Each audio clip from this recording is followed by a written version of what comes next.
अभी तक हमने डिस्कस किया था शनि के बारे में, और अब हम डिस्कस करेंगे। शनि समझ आ गया ना सबको? है ना? तो हाँ नाउ जी। Now we will discuss about the famous Rahu and he appeared. तो हम बात करेंगे राहु के बारे में। राहु क्या है? सर है। ठीक है। ये एक दानव था जो समुद्र मंथन के दौरान क्या था, जब अमृत निकला था और जब मोहिनी अवतार हुआ था और सारे देवताओं को एक तरफ और सारी दानवों को, राक्षसों को एक तरफ बिठाया गया था, सुर और असुर को। तो तब क्या हुआ था, तब मोहिनी जी ने क्या किया था, जो अमृत था वो देवताओं को दिया था, और जो असुर थे उनको नॉर्मल सा वाटर दे रहे थे। तो एक राक्षस था, जिसने एक असुर था जिसने ये देख लिया कि ये चीटिंग हो रही है, तो वो क्या बना, उसने अपना वेश चेंज करके, वो अपने आप को चेंज करके वो क्या बन गया, देवता बन के जाके सन और मून के बीच में बैठ गया। और जैसे ही उसको मोहिनी जी ने अमृत दिया, एक बूंद उसके जस्ट अभी टंग पे था, हल्का सा ही अंदर गया था, तभी भगवान ने सुदर्शन, तभी सन मून ने क्या किया, सूर्य देवता और चंद्र देवता ने शोर मचा दी। अरे ये तो राक्षस है, ये तो असुर है, इसने अमृत पी लिया, इसने कैसे पी लिया, इसको रोको, इसको नहीं पीने का था। तो क्या हुआ कि इन दोनों की वजह से क्या हुआ, उसने तभी भगवान ने, मोहिनी अवतार ने सुदर्शन चक्र लिया और सुदर्शन चक्र से उसको काट दिया, और वो धड़ और सर अलग हो गया। जो सर था वो बन गया राहु, और जो धड़ था वो बन गया केतु। ठीक है। और जो वो ब्लड ड्रॉप्स गिरे थे उसको काटने पे, वो जाके कहाँ पे गिरे, वो गिरे थे राहु केतु के जो ब्लड ड्रॉप्स थे, उसी से उत्पन्न हुआ लहसुन और प्याज। इसलिए हम लहसुन और प्याज नहीं खाते। ठीक है। क्योंकि ये राहु केतु के ब्लड से बना हुआ है, और क्योंकि राहु केतु असुर थे, तो ये तमोगुण में प्रमुख चीजें हैं। और तमोगुण की चीजें हम खाएंगे, जैसा खाओ अन्न वैसा हो जाएगा मन, जैसा करो संग वैसे हो जाओगे आप। ठीक है। तो ये जो तमोगुण की चीजें हैं, यदि हम उसको लेते हैं तो हमारी क्या है, शरीर जो है वो खराबी होता है, हमारी इंटेलिजेंस जो है सतोगुण में आ नहीं सकती। तो अब ये आ गए राहु और केतु। और अब क्योंकि इन्होंने अमृत पी लिया था, तो इनको भी जब तक सृष्टि थी अमरता का वरदान हो गया, कि जब तक सृष्टि है तब तक आप अमर रहेंगे। अब कुछ कर तो सकते नहीं है, तो भगवान ने कहा आ जाओ आ जाओ, तुमको भी ना एस्ट्रोलॉजिकल चार्ट में बिठा देता हूँ, तुम कुछ तो काम करो ना। ऐसे ही जाओगे सन को खा लोगे, ऐसे ही जाओगे मून को एक्लिप्स एक्लिप्स करते रहोगे, तो तुम इधर आओ, तुम लोगों की लाइफ में एक्लिप्स करो। नाउ राहु कौन था? सर था। और सर हेड क्या रिप्रेजेंट करता है? कोई बता सकता है व्हाट हेड रिप्रेजेंट इन अस? मेरा सर शर्मिंदगी से झुक गया, मैं सर किसी के सामने नहीं झुकाता। हाँ अनिकेत, तुम बोलो, बोलना चाह रहे थे। इंटेलिजेंस बोलना चाहता था माता जी। नहीं, हेड इंटेलिजेंस को नहीं रिप्रेजेंट करता। हेड रिप्रेजेंट करता है ईगो को। हेड रिप्रेजेंट करता है मेरी नाक ऊंची, मेरा सर ऊंचा, मेरा सर किसी के सामने नहीं झुकना चाहिए, मेरा सर ऐसे ही रहना चाहिए। तो सर जो रिप्रेजेंट करता है आपके ईगो को। और राहु जहां जहां बैठा होता है, वो क्या करता है, वो आपका ईगो खत्म करता है। आपको क्या बनाता है वो? हम्बल बनाता है ना। राहु जो है आपका, हर जगह आपको, आप राहु अगर आपकी किसी कुंडली में बैठा है, किसी हाउस में बैठा है, आप जो है किसी को उल्टा बोल ही नहीं सकते। आपको सबके सामने क्या करना है, हाथ जोड़ के खड़े रहना है। हाँ जी, हाँ जी। तो तृणाब्दपि सुनीचेन तरोड़ अपि सुहिष्णा, कि being more humble than a blade of grass, कि एक घास के तिनके से भी ज्यादा हम्बल होना, और एक ट्री से भी ज्यादा टॉलरेंट होना, ये राहु अंकल जो है आपकी कुंडली में बैठते हैं तो आपको करते हैं। राहु अगर आपके मैरिज के हाउस में बैठा है, तो आप अपने स्पाउस को जितना उल्टा बोलोगे उतना रिलेशनशिप खराब होगा। राहु क्या करता है, वहां चीजें खराब करता है, रिलेशनशिप खराब करता है। तो जहां राहु बैठा है, ना चाहते हुए भी आपको हम्बल बनना है। अब हम्बल का नाटक करना है सप्रेशन। हम्बल का नाटक करोगे यार, अंदर तो अग्नि जल ही रही है ना। अंदर तो आप किसी के सामने झुक रहे हो, आपका ईगो हर्ट तो हो ही रहा है ना। तो फिर भगवान ने क्या किया, ये हमें स्पिरिचुअलिटी दी, जिसमें हम ऑटोमेटिकली अपना हम्बलनेस का बटन ऑन कर सकते हैं, जिसमें हम हरे कृष्ण महामंत्र का जप करके ही हम्बल हो सकते हैं। सो व्हेन भक्ति कम्स, ऑल द वर्च्यूज, जैसे being a good person, humble होना, किसी को झूठ नहीं बोलना, किसी को गाली नहीं बोलना, आ, हर प्रकार से अच्छे व्यक्ति बनना, अच्छे गुण अपने में लाना। तो जब भक्ति आती है, भक्ति पटरानी आती है, तो ये तो सारी उसकी दासी हैं, वो तो ऑटोमेटिकली उसके साथ आ जाती है। समझे आप? सो राहु क्या करता है, आपके ईगो को क्रश कर देता है। आपको हमेशा ऐसी सिचुएशन में डाल देगा जहां Rahu is called a ego crusher. आप उस रिलेशनशिप में, चाहे वो आपके बॉस की कुंडली में, मतलब अगर वो आपके जॉब में बैठा है, जॉब के हाउस में बैठा है, चाहे वो आपके यू नो मदर फादर के या टीचर के या एजुकेशन में बैठा है, आप वहां पे क्वेश्चन कर ही नहीं सकते। आपको ये तो माता जी गलत है। तो यही तो इंटेलिजेंस स्पिरिचुअलिटी देते हैं, यही तो इंटेलिजेंस भगवत गीता लेती है। Not all wars are to be fought. हर जंग में अपनी नाक मत घुसेड़ो, कुत्ते बिल्लियों की तरह लड़के जिंदगी नहीं करनी।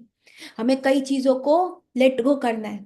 अब इसकी एक कहानी होती है, जैसे कि सनातन गोस्वामी और रूप गोस्वामी जो थे, जो कि बैठे हुए थे वृंदावन में और अपने गुरु महाराज चैतन्य महाप्रभु की सारी जो भी इंस्ट्रक्शंस थे उनको फॉलो कर रहे थे, थोरो थोरो फॉलो कर रहे थे।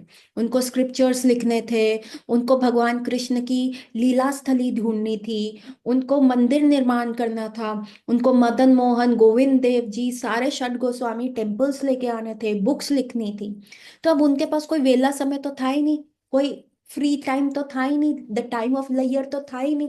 तो वो तो तब क्या हुआ, वहां से एक पंडित आए कश्मीर से, कश्मीरी पंडित आए, और उन्होंने आके कहा कि आप हमसे ना डिबेट कीजिए और हमसे डिबेट में विन कीजिए, अदरवाइज अदरवाइज आप हमें एक पेपर पे लिख के दे दीजिए कि ये रहा पेपर, और ये आप हमसे हार गए, और हम दिग्विजय पंडित हैं, सारी दिशाओं में जीते हुए कश्मीरी पंडित हैं। तो रूप गोस्वामी ने कहा, अरे भैया इतनी सी बात, वहीं पे स्टैंपिंग करके साइन करके दे दिया।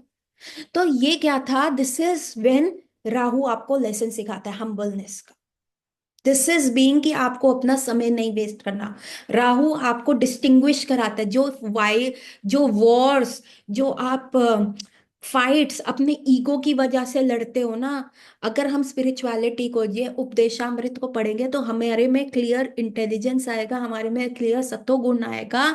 तो हम देख पाएंगे कि भैया ये राहु जो था, इसने हमें सिखाया है कि कहाँ पे ईगो नहीं रखना, कहाँ पे we can just let go of the situation, और फाइट नहीं होगा और टाइम वेस्ट नहीं होगा। तो आपका क्या है, जैसे शिला प्रभुपाद कहते हैं, हर बुक में कहते हैं, don't waste your life fighting like cats and dogs on the street. अपनी जिंदगी नष्ट मत करो कुत्ते बिल्ली की तरह लड़के, जो सड़कों पे सारा टाइम लड़ते रहते हैं। तो राहु क्या करता है, आपके ईगो को, आपको हम्बल करता है, कि ताकि जो चीज इंपॉर्टेंट है आपकी लाइफ में, उसके लिए आपके पास समय रहे। फालतू की चीजों में जो आपको इतना प्रेशियस ह्यूमन लाइफ मिला है, तो वो वेस्ट ना करें। तो दीज ऑल स्टार्स, ये प्लानिटरी सिस्टम स्ट्रिक्ट हैं, ये हमें बहुत डिफिकल्ट वे में लेसन सिखा रहे हैं, पर ये हमने चुना है ना। हमने अपने पापा को बाय बाय बोला था, हमने अपने पापा को कहा, नहीं पापा हमको इंडिपेंडेंट रहने का। पापा ने तो नहीं भेजा, कृष्ण ने तो नहीं भेजा, कृष्ण का stay with me, stay happy, तुमको क्या करना, मैं तुम्हारे सारी चीजों का पालन पोषण कर रहा हूँ, सब करूंगा। बट हमने अपने पापा को कहा, no no no no no no papa, we want to stay independent, और we will be responsible for the consequences for our decision. हम उस चीज के लिए रिस्पॉन्सिबल होंगे, जो होएगा ना हमारी लाइफ में हम देख लेंगे। तो फिर ये अंकल्स आ गए ना, उन्होंने हमारा ईगो क्रश कर दिया, ऐसे करा कि तुम ये करो, ठीक है। And then we come to Rahu, समझ में आया ना सबको? है ना। तो शनि क्या करते हैं, आपकी एक्सपेक्टेशन जीरो करते हैं, हार्ड वर्किंग बनाते हैं। राहु अंकल क्या करते हैं, वो आपका ईगो क्रश करते हैं, आपको हम्बल बनाते हैं, और साथ के साथ आपका समय को बचाते हैं। कि राहु अंकल आपको कहते हैं, कीप स्मॉल थिंग्स स्मॉल, छोटी छोटी फाइट्स को छोड़ दो। उसने मुझे क्या कहा, उसने मेरे को प्रणाम नहीं किया, उसने मेरे को दंडवत नहीं किया, उसकी हिम्मत कैसे हुई, मेरी गलती निकाल रही है, मैं कितने सालों से जुड़ा हुआ हूँ, मेरी गलती निकाल रहे हैं, मैं तो शुद्ध भक्त हूँ। तो राहु अंकल हमारे को त्रिनादपी सुनी चेन पे लेके आते हैं। देन फिर आते हैं केतु। Ketu is body. केतु क्या है, बॉडी, सर से नीचे वाली बॉडी। ठीक है, अब केतु में क्या है, दिमाग तो है नहीं, दिमाग तो राहु में चला गया, है ना। केतु क्या है, बॉडीली इंजॉयमेंट्स, सेंसुअल इंजॉयमेंट्स, है ना, काम, लस्ट, ये करना, वो करना। तो जब आप केतु के एक संपर्क में आते हो, तो जो भी आपके सेंसुअल डिजायर्स होते हैं, स्पेशली लस्टी सेंसुअल डिजायर्स, जैसे जीभ का टेस्ट, स्किन का touch, you know, and perverted sexual things, है ना, मास्टरबेशन या कुछ भी ऐसा आप जो करते हो, केतु महाराज क्या करते हैं, आपके जितना आप सेंसुअल यूसेज बढ़ाते हो, आपकी बॉडी में डिटोरेशंस लेके आते हैं। तुम करो, तुम करो। You know why the sannyasis look young, क्योंकि उनकी सेंसेस कंट्रोल में होती हैं, क्योंकि उनमें भक्ति होती है। They have Krishna in their heart, और कृष्णा क्या है, नव यौवन है। Every moment is turning young. तो every time Radha Rani looks at Krishna and उनको लगता है, यार ये मैं इसको पहली बार देख रही हूँ, यार ये पहली बार देख रही हूँ, ऐसा कृष्णा, इतनी सुंदर कृष्णा तो मैंने देखा ही नहीं पहले। एंड उनका लव और बढ़ जाता है। और जब कृष्णा देखते हैं राधा रानी का लव और उनके लिए बढ़ रहा है, कृष्णा और सुंदर हो जाते हैं, क्योंकि लव नॉरिशेस यू। कोई जहां पे जिस रिलेशनशिप में प्यार होता है ना, जैसे वो रिलेशनशिप नरिश होता है। तो कृष्णा को फिर राधा रानी और आंखों में प्यार भर के देखती हैं, और कृष्णा वो चीज देख के इतने खुश होते हैं, वो और यंग हो जाते हैं, और सुंदर हो जाते हैं। और राधा रानी फिर देखती हैं अगले पल, अरे ऐसा कृष्णा तो पिछले पल भी नहीं था, ये तो औसम है, ये तो नेक्स्ट लेवल कृष्णा है, इतना सुंदर, what did I miss last time. And then she has more love. क्या प्रेम लोचन, प्रेम का आंखों में क्या है, सुरमा मोहब्बत वाला, आंखों में ऐसा डाला, सुर मैंने ले ली मेरी जान। तो जब राधा रानी वो प्रेम का सुरमा लगा के कृष्ण को देखती हैं, and Krishna becomes more beautiful, then Radha Rani increases her love. तो ये चलता जा रहा है, नित्य चलता जा रहा है, एवरी टाइम। तभी तो हम कृष्ण कथा सुनते हैं, इट नेवर गेट्स ओल्ड। आप वही पूतना को बार बार सुन सकते हो, आप वही तृणावर्त को बार बार सुन सकते हो, आप वही कुब्जा को बार बार सुन सकते हो विद डिफरेंट एंगल, क्योंकि Krishna is getting so tastier at every moment, the moment I am speaking also. So क्या है, एंड जो साधु, जो शुद्ध भक्त कृष्ण को अपने हृदय में पकड़ते हैं, वो शुद्ध भक्त भगवान को अपने हृदय में रखते हैं, तो क्या वो नहीं यंग होंगे। और जो कृष्ण को अपने हृदय से निकाल देते हैं और सिर्फ केतु महाराज के जी हमको तो ये चाहिए, हमको तो वो चाहिए, तो आप अपने किडनीज दे देते हो, क्योंकि बॉडी में दिमाग नहीं होता। और आजकल भी सारे मोटिवेशनल स्पीकर कहते हैं you can do it, you know, make your dream board, उस पे कंसंट्रेट करो, put your senses into it, universe को मजबूर करो कि वो ये सारी आपकी ड्रीम्स सामने लेके आए। यही होता है, यही चल रहा होता है। तो फिर क्या होता है, केतु महाराज आपको ओल्ड करते हैं, the old age comes with Ketu. करते रहो, करते रहो। आप जितना प्राइड रखोगे, आप जितनी चीजों में अटकोगे, आप जितनी चीजों में अटकोगे, भाइयों और बहनों, आपके घुटने जाएंगे। क्योंकि भगवान ने आपको मूवमेंट की शक्ति दी है, तो walk out of that situation. जो आपके सेंसुअल ग्रेटिफिकेशंस हो रहे हैं, इंटेलिजेंस डेवलप करो, उस सिचुएशन से वॉक आउट करो। कई लड़के लड़कियों में आसक्त हो जाते हैं कि वही हमारा ट्रू लव है, पहला प्यार, आखिरी प्यार, उसके बिना तो नहीं है जीना यार। तो भाई ठीक है, फिर बीमारियां लो, जवानी में बीमारियां लो। कई लोग अपने प्रोफेशन से इतने आसक्त हो जाते हैं, मैं तो टॉप क्लास डॉक्टर बनूंगा, मैं तो शेयर मार्केट में एकदम कमाल करूंगा, रात को खाना नहीं पीना नहीं, मतलब बॉडी का बेड़ा गर्क कर देना। ये नाइट शिफ्ट जॉब्स, हाँ, ये बर्नर्स जॉब ये कहाँ से आई? ये केतु महाराज जी तो हमें कह रहे हैं कि तुम क्या कर रहे हो। देन इतना सब होने के बाद, when all the sensual gratifications आप डाल रहे हो, कर रहे हो, सब कुछ कर रहे हो, उसके बाद क्या आपकी बॉडी गिव अप कर देती है, घुटने चले गए, किडनी फेल हो गई, बीपी हो गया, शुगर हो गया। जय बोलो केतु महाराज की, उन्होंने ये कर दिया सेंसुअल ग्रेटिफिकेशन। जितना बॉडीली सेंसेस में जाओगे उतना बर्बाद हो गए, बीमार हो गए। पैसा मिल जाएगा लेकिन बॉडी तो खो दोगे। सो केतु महाराज बताते हैं कि don't go for the sensual gratification. आप भगवत गीता पढ़ो तो आपको पता चलेगा। आपको टोर्टोइस की तरह बनना है, जैसे टोर्टोइस अपने लिम्स को अंदर खींच लेता है ना, वैसे ही एकदम से आपको अपने लिम्स को अंदर खींचना है, जहां पे भी ये सेंसुअल ग्रेटिफिकेशंस की चीजें आए। आपके अंदर ये स्क्रूटनी होनी चाहिए कि ये मेरे लिए अच्छा है, ये मेरे लिए बुरा है। डोंट बी लाइक अ छोटा बच्चा जिसका कल एग्जाम है और गले में टॉन्सिल्स है और उसको आइसक्रीम खाने का ही है, और वो सड़क पे लेट लेट के रोता है। हमारी सिचुएशन ऐसी ही है। हमें धन चाहिए, हमें बड़ा घर चाहिए, हमें दौलत चाहिए, और हमारे लिए वो सब गलत है। वो हमारा दम, हमारा प्राइड को बढ़ाता है, हमारा गुस्सा बढ़ाता है, हमारा लस्ट बढ़ाता है। कृष्णा को ये दिख रहा है एज अ पापा, लेकिन हम क्या कर रहे हैं, सड़क पे लेट लेट के रो कर रहे हैं। 11 रुपए की मंगलवार को बूंदी, शनिदेव को तेल चढ़ा रहे हैं। ये क्या है? ये हम लेट लेट के रो रहे हैं, है ना। तो ये जो सारी चीजें हम कर रहे हैं, तो केतु महाराज से बॉडी से ऊपर उठो। ठीक है। देन कम्स मार्स, मंगल। सूर्य पे मंगल भारी, मूवी आई थी ना अभी। तो मंगल, मंगल क्या है? मंगल इज योर क्रोध। मंगल क्या है? अग्नि, क्रोध। और क्रोध क्या करता है? चीजें बर्बाद करता है। क्रोध क्या करता है? It's like anger, it's like fire, it Burns away everything. वो हर चीज को जलाने की क्षमता रखता है। तो जहां पे भी मंगल ग्रह होता है, जहां पे भी मंगल की दृष्टि होती है, वहां पे वो चीज खत्म हो जाती है। कईयों के चाइल्ड के हाउस में मंगल होता है तो उनका बच्चे होने के चांसेस खत्म हो जाते हैं। कईयों के स्पाउस के हाउस में मंगल होता है तो वहां पे रिलेशनशिप खत्म हो जाते हैं। और कईयों के जॉब के हाउस में मंगल होता है तो क्या होता है, वहां जॉब नहीं मिलती। ठीक है। आई हैव अ पेशेंट जिसके लाइवलीहुड के हाउस पे मंगल है, और मैंने उसको देखा है सिंस जब से मैं प्रैक्टिस कर रही हूँ।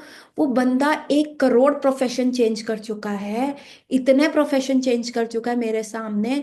मैं कहती हूँ, और उस प्रोफेशन में वो जिसको भी बताता है वो सक्सेसफुल हो रहा है, बट वो हो ही नहीं पाता। वो हो ही नहीं पाता। अगर वो थोड़ा भी पैसा कमाता है, उसको डिसीज आ जाता है, वो डिसीज में पैसा चला जाता है।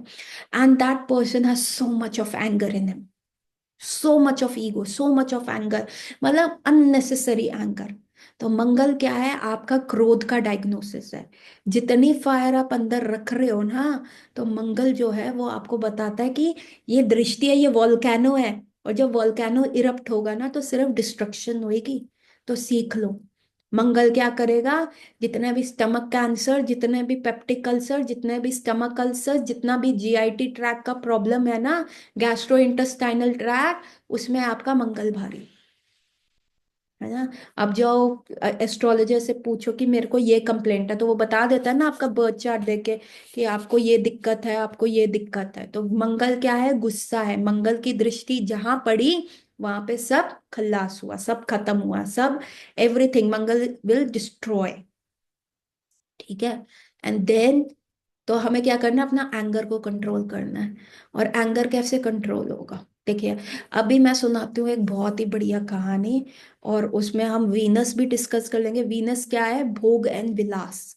वीनस क्या है? आप अपना इंजॉय कर रहे हो। Venus is beauty. Venus is enjoying everything, enjoying nature. Venus is like कि आप जो है ना, पीछे वादियों में बैठ के सर के ऊपर यूं हाथ रख के पीसफुल माइंड के साथ सब चीजें इंजॉय कर रहे हो, टेंशन फ्री होके। वीनस मीन सक्सेस, है ना। तो ये है वीनस आपका। कईयों का वीनस बहुत कमजोर होता है, बहुत वीक होता है, बहुत ज्यादा वीक होता है, तो वो क्या करते हैं? उस चीज को इंजॉय नहीं कर पाते। मतलब आपका पास पैसा है, लेकिन पैसे से क्या है? आपको डायबिटीज हो गया तो आप रसगुल्ले नहीं खा सकते, दो यू कैन अफोर्ड इट, है ना। So that is lack of your Venus. आपका वीनस है। आपके पास एक हस्बैंड है जो बहुत पैसे कमाता है, लेकिन he is too much busy into his work, वो आपको समय नहीं दे पा रहा, and then you can not enjoy with your husband कि मैं वेकेशन पे जाऊं। आपका वीनस कमजोर है। मतलब चीजें होते हुए भी you can not enjoy, that is your love. आप विलास ही नहीं कर पा रहे। विलास इज लाइक लिविंग लैविशली, चीज होते हुए भी। सोने की थाली में खाना परोसा है, लेकिन इतनी एसिडिटी हो गई कि एक निवाला अंदर नहीं जा रहा, वो जलन कर रहा है। क्या है? आपका वीनस वीक है। You know we see we see the Akash Ambani. अभी किसका शादी हुआ है? आकाश का हुआ है या उसके भाई का हुआ है? किसका शादी हुआ है? छोटे भाई का हुआ है उसका, अनंत अंबानी। अनंत। ना, अनंत अंबानी का शादी हुआ है। उसको कितनी सुंदर वाइफ मिली है, और कितना रिच है, कितने सारे उसने प्रोजेक्ट शुरू किए हैं। But look at his health, उसको एस्मा है, वो कितना मोटा है। तो मतलब क्या है ये? सब कुछ होते हुए भी कहीं ना कहीं रिस्ट्रिक्शन आया। अभी एक वीडियो शेयर हुआ था जिसमें कुंभ में स्नान कर रहे थे, तो कुंभ में स्नान करते हुए चार पंडितों ने उनको उठाया, जैसा वीडियो मैंने देखा, है ना। सो दिस इज व्हाट, कि मतलब सब कुछ होते हुए भी इट्स लाइक कि इतनी सी कमी है in you. That is called the weakness of Venus. I don't know Anant Ambani का है, मैं जस्ट कोरिलेट कर रही हूँ, मतलब एक एग्जाम्पल मेरे दिमाग में आया, है ना। Then we have that Divya Bharti, the famous actress of 90s, जिसने 17 साल 16 साल की एज में डेब्यू किया, 19 ईयर्स की एज में तो डेथ ही हो गई। इतना पैसा कमाया, इतना फेम कमाया। She was called the top class actress. Sridevi वगैरह सबकी दुकानें बंद हो गई थी। बट क्या था? She could not enjoy her success, she could not enjoy her fame कि इतनी फेमस हुई, she could not enjoy her luxurious life. उसी लग्जरी में से वो गिर गई। सो ये क्या है? ये है आपका वीनस कमजोर होना। और मून मून कमजोर होना का क्या होता है? आपकी माइंड की एबिलिटी कम होना, डिप्रेशन में चले जाना। अगर आपका मून कमजोर होता है, मून रिप्रेजेंट योर माइंड, आपकी ताकत को रिप्रेजेंट करता है, मेंटल पावर को रिप्रेजेंट करता है। और मून वीक होने का मतलब क्या है? 16 बटे मतलब 16 आने सच्ची बात, आप डिप्रेशन में जाएंगे। आपको हर एक बात इतनी इमोशनल लेवल पे चुभ जाएगी कि बस आप उससे निकल ही नहीं पाएंगे। आपको बस यही लगेगा यार ये हो गया। मतलब हर चीज में जो डार्कनेस देखेंगे, कोई ब्राइटर और बिगर पिक्चर नहीं देख पाएंगे। आपका दिमाग आपके संतुलन से बाहर चला जाएगा। आप में सैडनेस रहेगी, नींद नहीं आएगी, आप खुश नहीं रह पाएंगे। खुशी होली दिवाली का माहौल होगा तब भी आप सैड रहेंगे। That is the weakness of moon.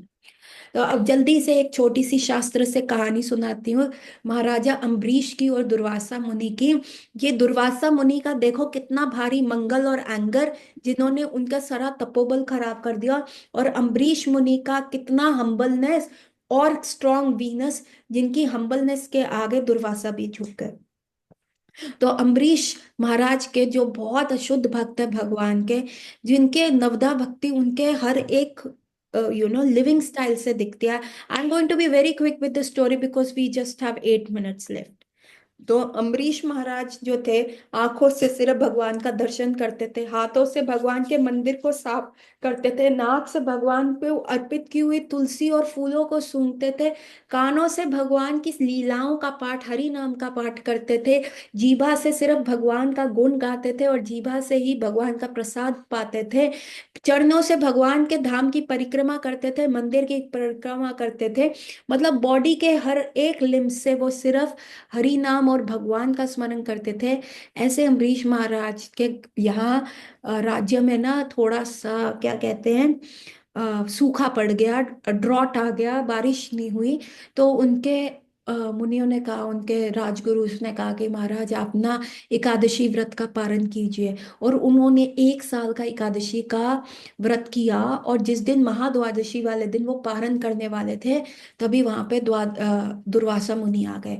उन्होंने कहा अहो भाग्य हमारे कि आप हमारे यहाँ आए, प्लीज आप आइए आइए, द्वादशी का पारण करते हैं। दुर्वासा ने कहा ठीक है महाराज, मैं आ रहा हूँ, आपने मुझे इनवाइट किया, आपका कल्याण हो, मैं जरा गंगा जी में स्नान करके आ रहा हूँ। और दुर्वासा मुनि जैसे ही गंगा स्नान करने के गए, वहां वो जैसे ही नीचे डुबकी लगाई, उनकी समाधि लग गई।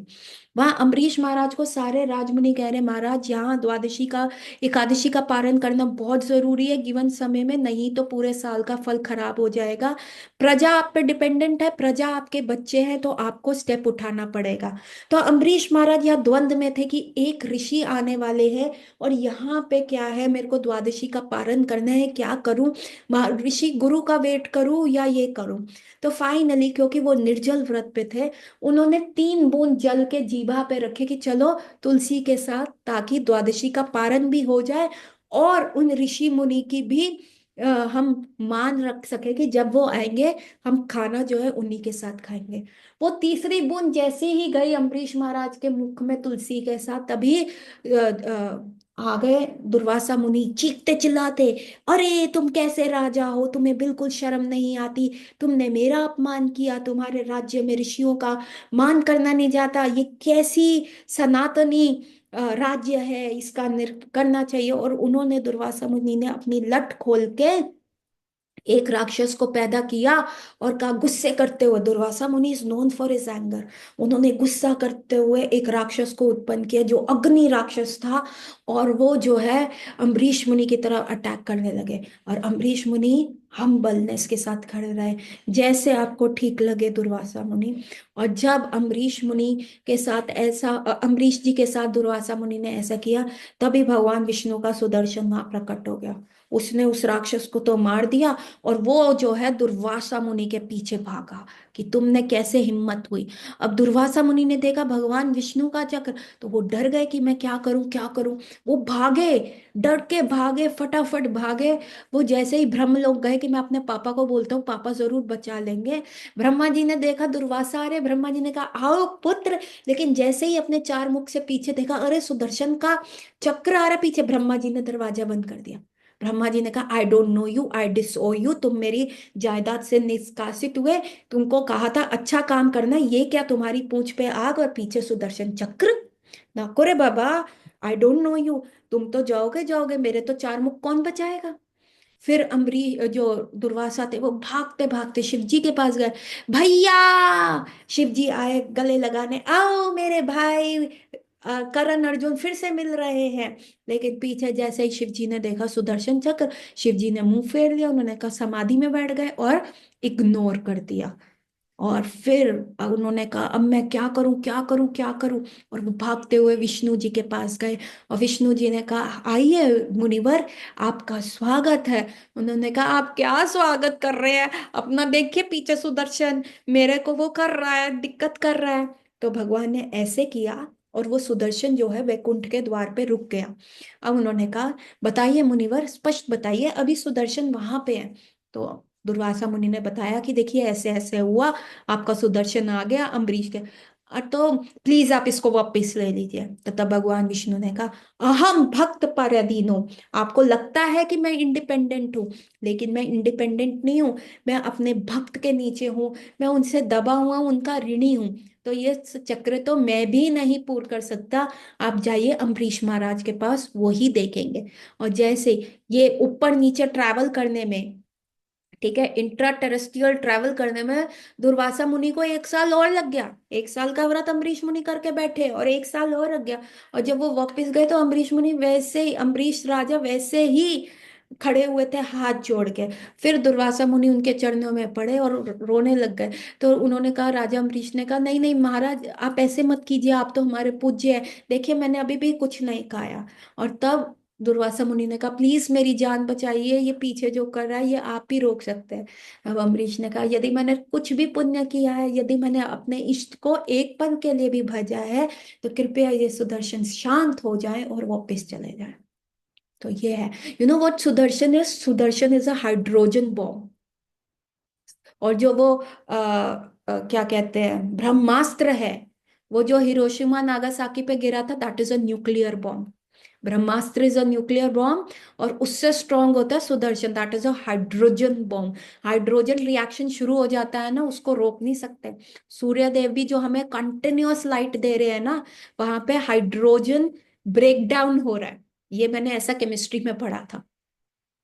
सो ये क्या है देखिए, जब अग्नि आई ना, अगर दुर्वासा मुनि वो अपनी अग्नि कंट्रोल नहीं करते तो उनका मंगल इतना भारी हो जाता कि सब नष्ट हो जाता, उनका अस्तित्व नष्ट हो जाता। और अम्बरीश महाराज, इतना सब इंजॉयमेंट है, सब कुछ है, फिर भी खड़े रहे, इतने स्ट्रांग रहे कि 2 साल तक उनको भूख नहीं लगी। ये क्या, उनका वीनस स्ट्रांग था। एंड वो कैसे स्ट्रांग हुआ? हरि नाम करके। भगवान अपनी सारा सामर्थ्य, अपनी सारी पावर जो है भगवान के लिए यूज करके। तो देखिए, आपकी ये बॉडी तो ठीक होएगी होएगी, आपका स्टार्स भी ठीक होएगा ही होएगा, और साथ में आपको शरीर छोड़ने के बाद वैकुंठ मिलेगा, गोलोक धाम मिलेगा। तो कैसे होगा? मतलब ये तो मतलब एडेड एडवांटेज है। हाँ, सुदर्शन चक्र जो था विष्णु जी के पास था। So now it's going to be late और ये क्लास खत्म करते हैं। किसी का कोई प्रश्न है? We just have 1.5 minute। We will continue tomorrow, है ना? तो वी हैव कवर्ड ऑल। कुछ थोड़ा सा है रह गया है, एक होता है काल्प सर्प दोष। अगेन, काल्प सर्प दोष जो है आपका, अगेन जो होता है वो आप काल सर्प दोष। काल इज डेथ, इट्स टाइम। वो टाइम जो आपका खराब होता है, जो आपके मतलब इवन काल सर्प दोष ज्यादातर आपके मैरिज हाउस में होता है कि आपने अच्छे कर्म नहीं किए, तो how could you enjoy a life? तो अगेन कुछ भी करो, तो आपको हरि नाम करना ही पड़ेगा, तो ये तभी दोष ठीक होंगे। और तभी हम एक्चुअल अपने एक ह्यूमन वर्च्यूज, बीइंग ह्यूमन, इसी को कहते हैं, ताकि आप सीख सकें। So let me and my class. Group में क्वेश्चन पोस्ट कर दीजिएगा।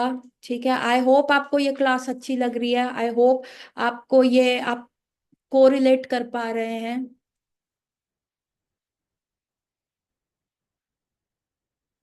तो let's end the class. Hare Krishna.